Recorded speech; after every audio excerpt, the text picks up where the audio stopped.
Hoy vamos a hablar en Abogados Online de legítima defensa. Para eso estamos con una especialista en Derecho Penal, la doctora Antonella Travesaro. ¿Qué tal, Antonella? ¿Cómo estás? Hola, Claudio. Un gusto estar nuevamente en este espacio. Bueno, un gusto recibirte para hablar de este tema tan polémico y más aún en estos tiempos de tanta inseguridad, ¿no? Sí, bueno, esto surge también en base a varias consultas que ha hecho la gente en la página de Facebook, así que, bueno, decidimos hablar de este tema, que obviamente es un tema muy complejo, da para hablar muchísimo, hay bibliotecas enteras escritas sobre el tema y siempre va a depender de cada caso concreto, pero bueno, la idea de hoy es dar algunas pautas generales para que la gente entienda qué es la legítima defensa, cuáles son los requisitos, cuáles son sus formas, sus posibilidades. Vamos a comenzar definiendo qué es la legítima defensa, cuál es el contexto, la situación que tiene que darse para que legalmente estemos ante esta situación de legítima defensa. Bueno, antes de empezar a analizar lo que es la legítima defensa, yo quiero brevemente mencionar cuándo vamos a estar en presencia de un delito según nuestro sistema jurídico, para que se entienda de dónde surge la legítima defensa y cómo la encajamos en todo lo que es el sistema jurídico penal. Para que haya delito tiene que haber 4 requisitos. Tiene que haber una conducta humana, voluntaria. Esa conducta tiene que encuadrar en un tipo penal, es decir, en el Código Penal o en las leyes penales especiales. Tiene que ser antijurídica, es decir, contraria a todo el ordenamiento jurídico en su totalidad. Y por último, culpable, es decir, que la persona que cometió ese hecho tiene que haber podido comprender la criminalidad de su accionar.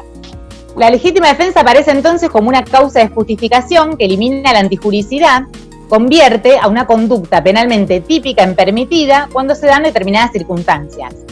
El gran maestro del derecho penal, que es Sebastián Soler, la define como una reacción necesaria contra una agresión injusta, actual y no provocada.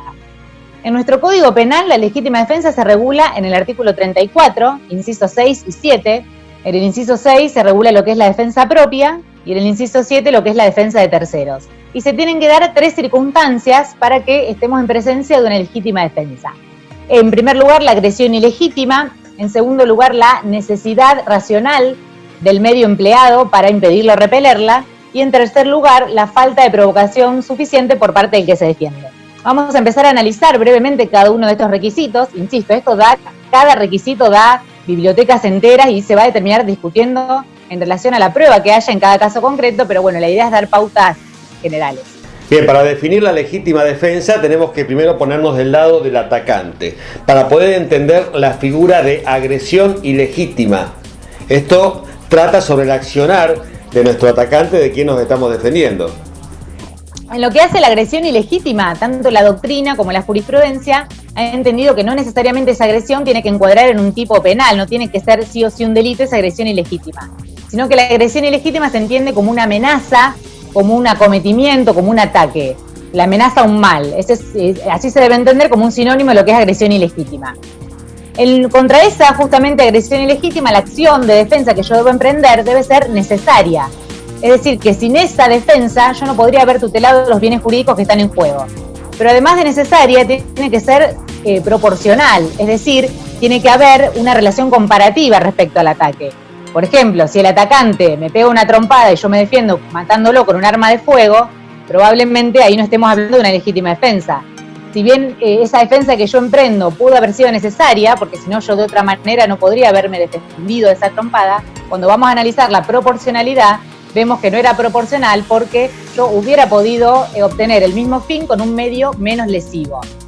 Concretamente lo que define esto es que la persona que se defiende tiene que elegir entre varias clases de defensa posible aquella que cause un mínimo daño al agresor. Y ahí vamos a poder analizar si estamos o no en presencia de una legítima defensa. Finalmente, el requisito negativo es esta falta de provocación suficiente por parte de la persona que se defiende. Es decir, que el que se defiende no debe él mismo haber provocado esa agresión de la cual después pretende defenderse. Veamos ahora entonces cuáles son los bienes jurídicos que yo defiendo en mi acto de legítima defensa. Bien jurídico, entendido como todo bien material o inmaterial protegido por el derecho. Bien jurídico, tutelado por el derecho, va a ser la vida, la propiedad, la libertad, la seguridad, la integridad física. Se entiende que todos los bienes jurídicos son susceptibles de ser defendidos a través de la legítima defensa, aunque los casos que nosotros vemos diariamente o cotidianamente En las noticias, generalmente la legítima defensa se utiliza para defender o la vida o la propiedad. Vamos a hablar ahora del contexto, del ámbito, o sea, cuál debe ser para que podamos considerar esta acción como legítima defensa. Bueno, a los fines de responder esta pregunta, ¿dónde puedo defenderme? Esto va a dar lugar a dos clases de legítima defensa. Vamos a tener una legítima defensa propiamente dicha y otra privilegiada.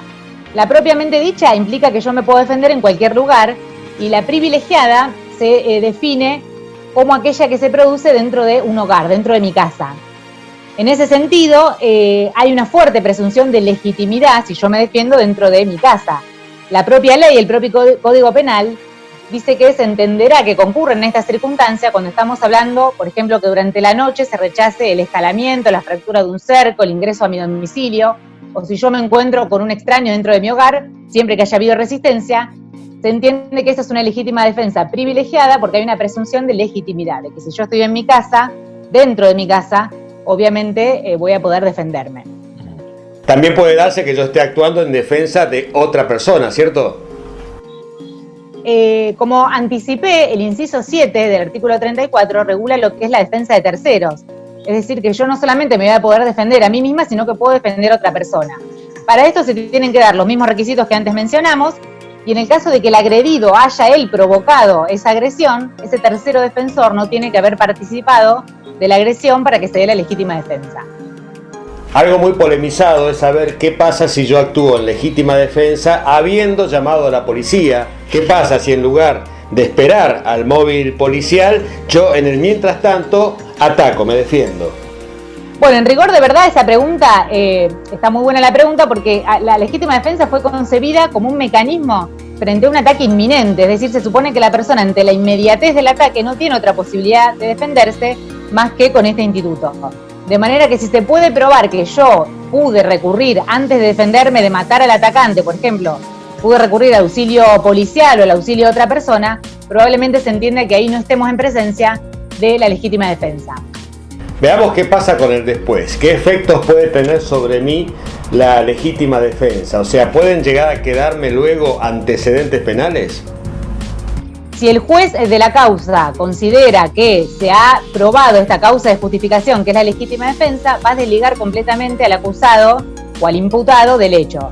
Esto vamos a tener que ver cuándo se logra probar la legítima defensa. Si se logra probar en los inicios de la investigación, esa persona va a quedar sobreseída, y si hay que ir a un juicio para poder probar esta causa de justificación, luego del juicio la persona va a quedar absuelta.